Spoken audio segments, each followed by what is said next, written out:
ఆరాధన చేస్తున్నటువంటి దేవుడు.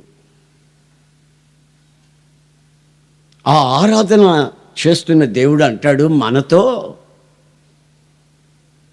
నీవు అడుగు పెట్టిన చోటంతా నీకు నేను స్వాస్థ్యముగా ఇస్తాను.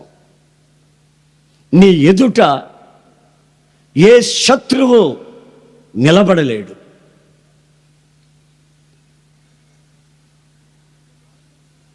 ఒక మార్గం గుండా వస్తారు వాళ్ళు నిన్ను ఏదో చేయాలని, కానీ 7 మార్గాల గుండా వాళ్ళు పరిగెత్తుతారు, పారిపోతారు.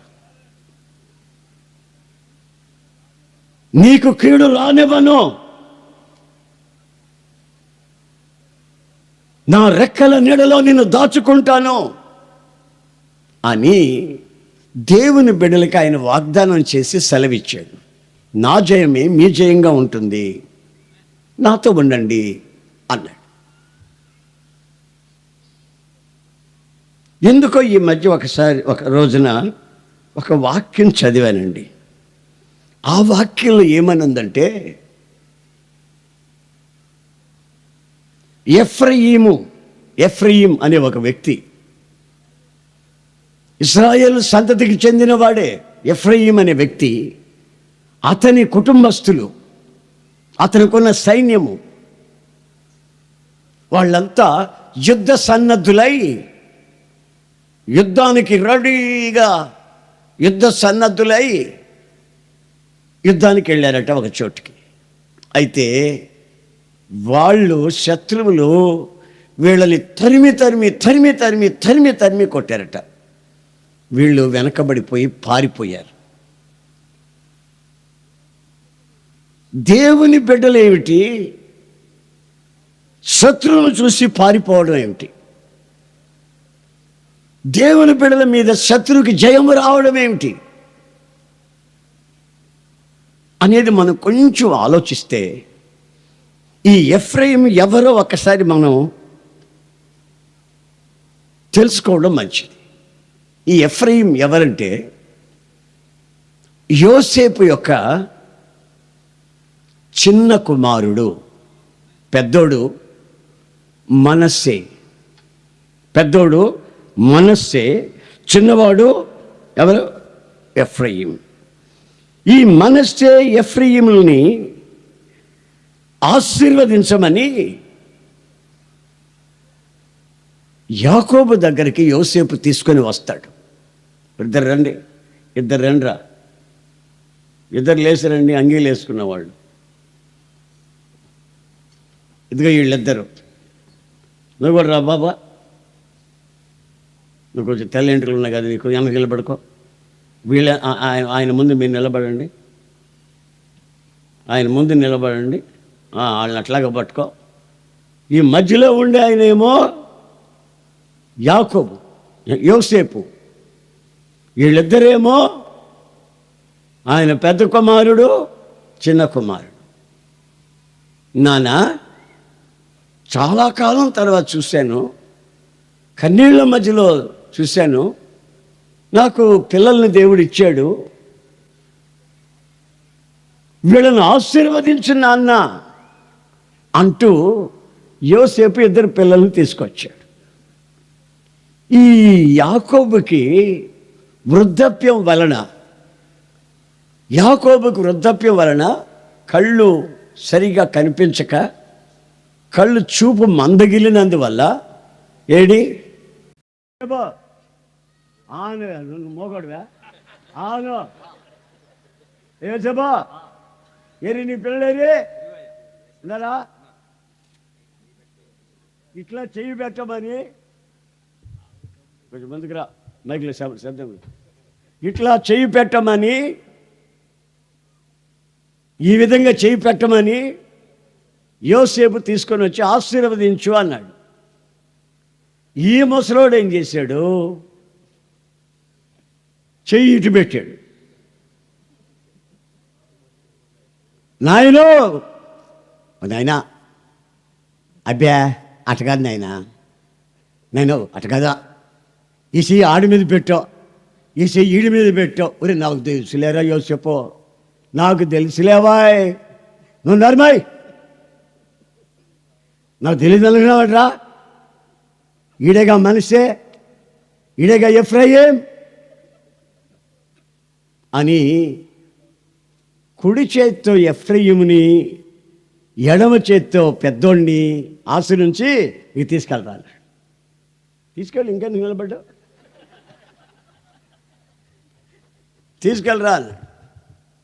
తీసుకెళ్ళిన తర్వాత యోసేపు ఆలోచిస్తున్నాడు, ఏంటి నాన్నగారు ఇటు తిప్పి పెట్టాడే చెయ్యా, ఆర్డర్ తప్పాడే, పద్ధతి తెలియలేదే, ఎవరు సీనియరు ఎవరు జూనియర్ దీంట్లో, ఏమండి ఎవరు జూనియరు ఎవరు సీనియరు, ఇటు పెట్టాడు, ఇటు పెట్టాలి కదా, కుడివైపు పెద్దోళ్ళని తీసుకొచ్చి పెట్టానే,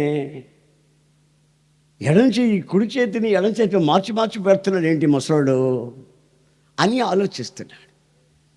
అంటే ఇశ్రాయేలు ఏమంటాడంటే, ఒరేయ్ నాకెందుకో మనసులో అనిపిస్తుందిరా, వీడున్నాడే ఎఫ్రాయిం ఉన్నాడే, వీడు బహుగా, వాడి పేరే అభివృద్ధి, వాడి పేరే అభివృద్ధి. ఎఫ్రాయిం అనే దానికి అర్థం అది. ఈ అభివృద్ధి మరింత అభివృద్ధి పొందాలనేది నా ఆశ. కనుక వాడిని నేను ఆశీర్వదిస్తానురా, మరింత ఆశీర్వదించబడాలి. ఈ మనస్సే పెద్దవాడి కంటే కూడా ఆశీర్వదించబడాలి. నన్ను దేవుడు అలాగే ఆశీర్వదించాడు, మా అన్న కంటే నన్ను ఎక్కువగా ఆశీర్వదించాడు. కనుక ఆ ఆశీర్వాదం వీడికి రావాలి అని ఈ యొక్క మనస్సే కంటే ఎఫ్రాయిముని, చిన్నోడిని పెద్దోడుగా ఆశీర్వదించాడు.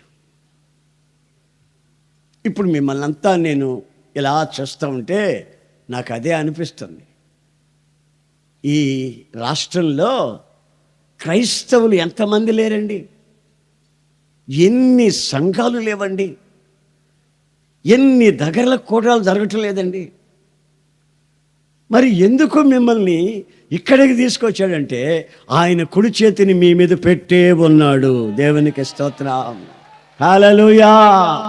ఆయన కుడి చేతి దక్షిణ హస్తముతో మిమ్మల్ని ఆశీర్వదించి, దేనికి పనికిరాని నీ స్థితిని మార్చి, నీ జీవితంలో ఉన్న ప్రతికూలాలని మార్చి, ఆయన ఇప్పుడు ఆయన సన్నిధికి, కల్తీ లేని దేవుని వాక్యం దగ్గరికి సమర్పించబడిన దైవ సేవకులు, జీతాలకు బత్తాలకి గుండెలు బాదుకోకుండా దేవుని కొరకు జీవిత కాలాన్ని సమర్పించుకున్న దైవ సేవకుల దగ్గరికి, జ్యేష్ఠుల సంఘము దగ్గరికి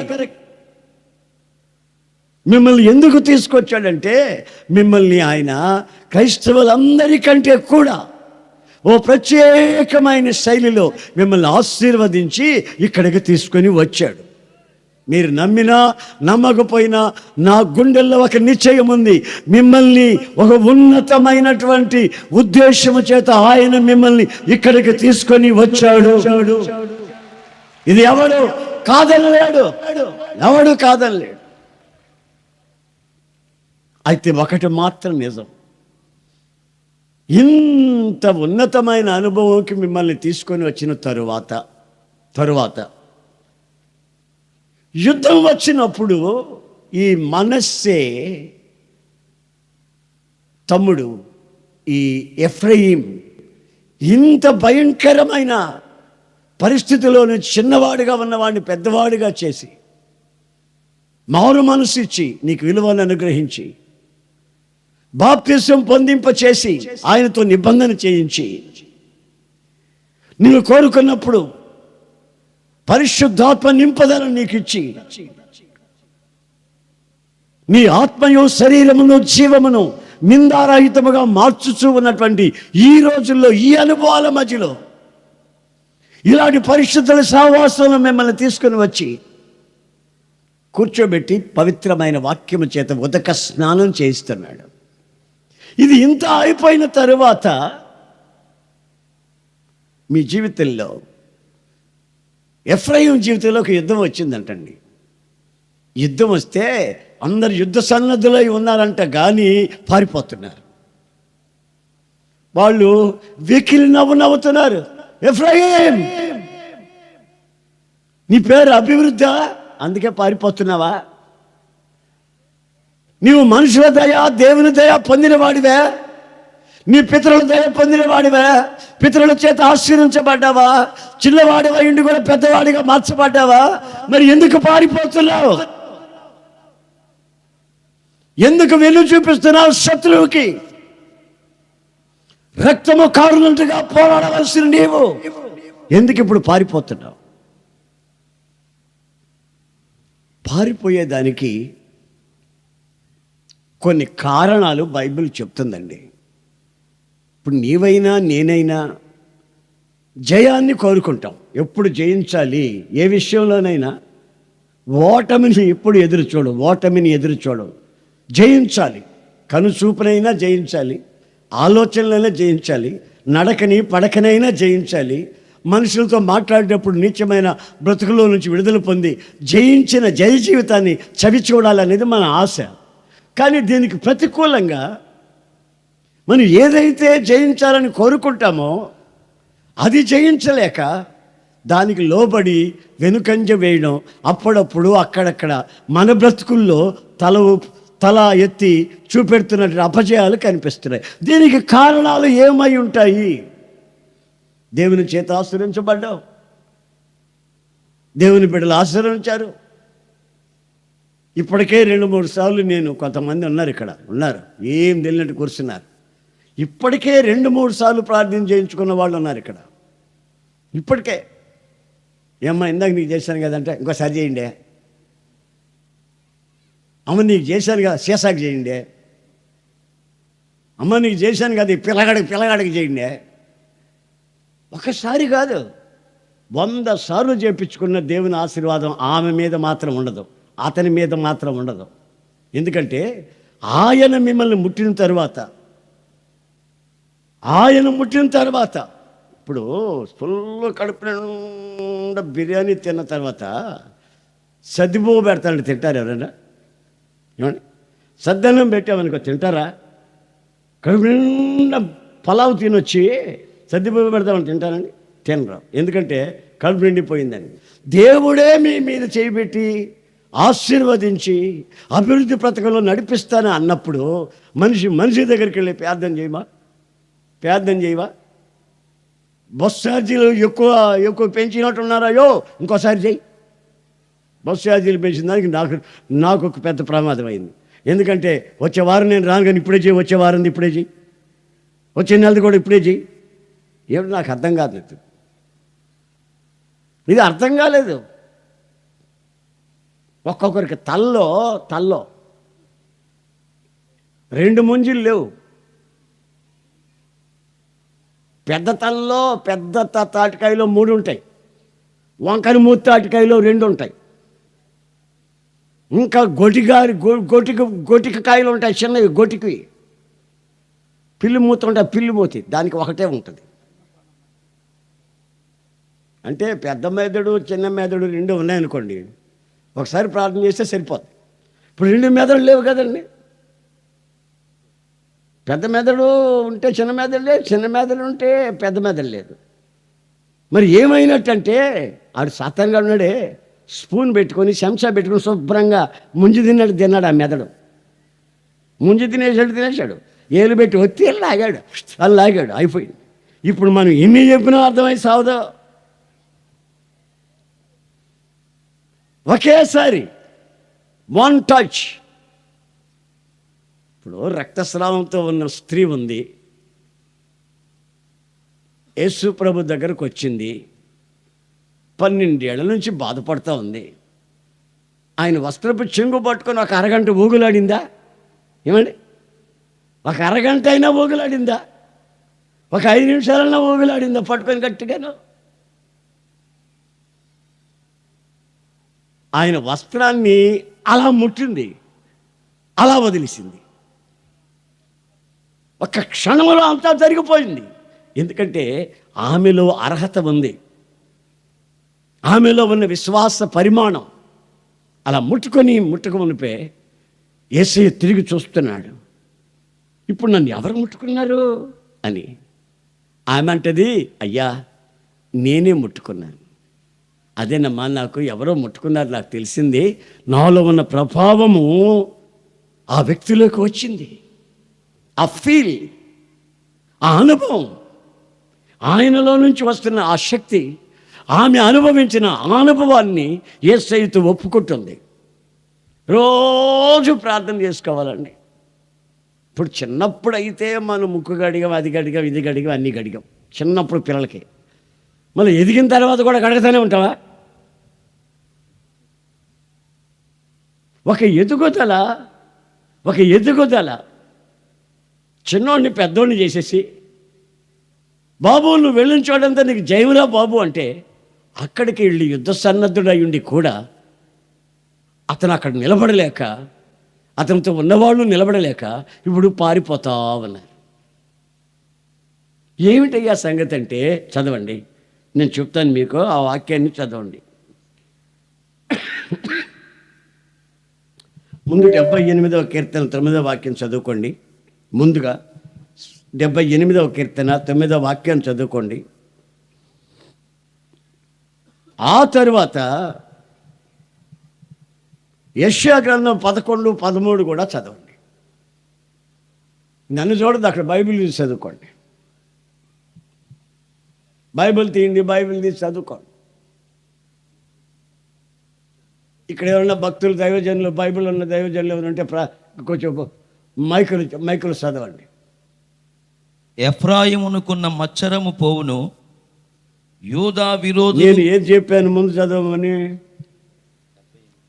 78:9వ వాక్యం కీర్తన. విండ్లను పట్టుకొని యుద్ధ సన్నద్ధులైన ఎఫ్రాయిము సంతతి వారు యుద్ధ కాలమున వెనుకకు తిరిగిరి. కాలమేమో యుద్ధ కాలం, వీళ్ళేమో పూర్తిగా యుద్ధ సన్నద్ధులై ఆయుధాలన్నీ ధరించుకొని ఉన్నారు. కానీ ఓడిపోయి పరిగెత్తుతున్నారు. ఇంకా యుద్ధం రాలేదు, వీళ్ళని వాళ్ళు తరిమి కొట్టడం లేదు, అప్పుడే వీళ్ళు పారిపోతూ వస్తున్నారు. దీనికి కారణం ఏంటంటే, అదే యెషయా గ్రంథం 11, 13 రాయబడింది. ఈ ఎఫ్రాయిమునుకున్న మచ్చరము పోవును. చూసారండి, ఎఫ్రాయిములో ఏముందంటండి? మత్సరము ఉందంట.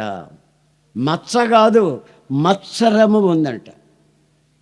మత్సరము అంటే దానికి తగిన అర్థం ఏంటంటే, ఒకరు బాగుపడుతుంటే చూడలేని సుప్నాతి బుద్ధి. ఏం బుద్ధి? భార్యాభర్తలు కళకళ్ళాడితే కనబడ్డారనుకో, వాళ్ళకి ఎంతసేపు చిచ్చు పెట్టి వాళ్ళని ఎడదీసిన దాకా కొంతమందికి నిద్ర పట్టదు. వాళ్ళు ఎవరంటే గుండె నిండా మత్సరము ధరించుకొని ఉంటారు. మత్సరం. మా ఊళ్ళోకి పోదాం. మా ఊళ్ళోకి పోతే అట్టాటోళ్ళని చూసి మేమేమంటామంటే, ఇది కూడా వచ్చాడు రా పోరాస్పోడు. ఏమంటాడు? కారాసు కాదు, పోరాస్పోడు వచ్చాడు రా. ఒకరు తింటుంటే ఈడు సహించలేడు, ఒకరు మంచి బట్టలు కట్టుకుంటే ఈడు వారలేడు, ఒకరు ఇల్లు కట్టుకుంటే ఈడు చూడలేడు, వాళ్ళ పిల్లలు పెళ్ళైపోతుంటే ఈడు సహించలేడు, వాళ్ళ పిల్లలు పాస్ అయిపోతుంటే ఈడు ఏదో ఒక తిరకాసు పెడతాడు. వీడి పరంతా వాడి గుండె నిండా కుళ్ళు, పోరాసం. దాన్నే అందంగా మత్సరము అన్నారు. దుష్టుల క్షేమము కంటబడినప్పుడు, దుష్టులు కొంతమంది ఉంటారు, గుండ్రాళ్ళు లాగా ఉంటారు. వాళ్ళకి రోగాలు రావు, అజీర్తి చేయదు, తినడం, పండుకోవడం, దొంగ సొత్తు కొనడం, బీడీలు పొగాకు అమ్ముకోవడం, సిగరెట్లు అమ్ముకోవడం, అన్ని దరిద్రపు వ్యాపారాలన్నీ చేస్తారు. అయితే వాళ్ళు గుండ్రాళ్ళు ఉన్నట్టుంటారు, నిగ మెరుస్తా. సినిమాల చుట్టూ యమ తిరుగుతారు. తిండి అంటారా, కోళ్ళు తింటారు. అయితే దేవుని బిడ్డల్లో కొంతమంది ఏం చేస్తారంటే, ఆడు తింటున్నాడే, ఆడు సంపాదించేస్తున్నాడే, ఆడపిల్లలకి రోగాలు రావటం లేదే, వాళ్ళకి పెళ్ళిళ్ళు అయిపోతున్నాయే, ఇదే గుబులు. దాన్ని అంటారు మత్సరము. ఇంకా కొంతమంది ఉన్నారు బడాయోళ్ళు, ఎవరాళ్ళు? బడాయోళ్ళు. మా ఇంటి పక్కనే ఉన్నాడులే, మావాడే, మా బంధువే. ఇంట్లో గొడవలు పెట్టుకుంటూ ఉంటారు. పప్పు చేసేవేంటి, అది చేయలేదా, ఇది చేయలేదా, అది ఇదని గొడవలు పెట్టుకుంటుంటారు. ఏదో మినప్పప్పు పచ్చడో, పండుమిరకాయల పచ్చడో, తొక్కో తిని బయటకు వస్తాడు. వచ్చేటప్పుడు ఎట్టొస్తాడు, పుల్ల ఒకటి తీసుకొని, బా ముదిరిదిరా అంటా వస్తాడు. మాయా, ఓ మాయో, ఏంటి మాయా, అదే ముదిరిదిరా, 3 కోళ్ళు చాలేదురా ఇంట్లో మాకు, 3 కోళ్ళు. అది తిన్నదేంటి, పండు మిరపకాయల పచ్చడి. వాడు బయటకు వచ్చాడంటే వాడు బడాయి మాటలు మామూలు మాటలు కాదు. నోరు తెరిస్తే మీరు తిన్నారా, మేము తిన్నాం లేవో అంటాడు. మీరు ఇల్లు కట్టారా, మేము కూడా కడుతున్నాంలే, రేపు పునాది వేస్తున్నాంలే అంటాడు. అంటే వాడి గుండెల్లో ఉన్నది ఏంటంటే మత్సరం. నా ప్రియమైన సహోదరులారా, నా నిండు చేతులు జోడించి దండం పెట్టి చెప్తున్నా, మీరంతా అక్రమాలు చేయరు, కూనీలు చేయరు, సంపరు, పొడవరు, ఈ దుర్మార్గమైన పనులకి అంత తేలిగ్గా తెగించలేరు. కానీ మీ గుండెల్లో ఉన్నాడు ఒకడు, వాడే నీ శత్రువు.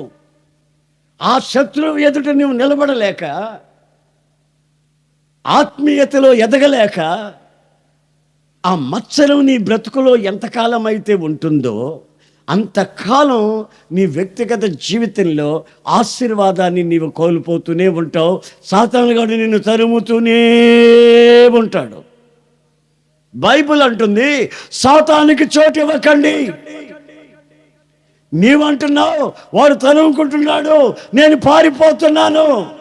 అరే, యుద్ధ సన్నద్ధుడు అయి ఉన్నావుగా, ఈటలు ఉన్నాయిగా నీ చేతిలో, డాల్ ఉంది కదా, బళ్ళం పట్టుకొని ఉన్నావు కదా, నీవు కంగారు పడుతున్నావేంటి?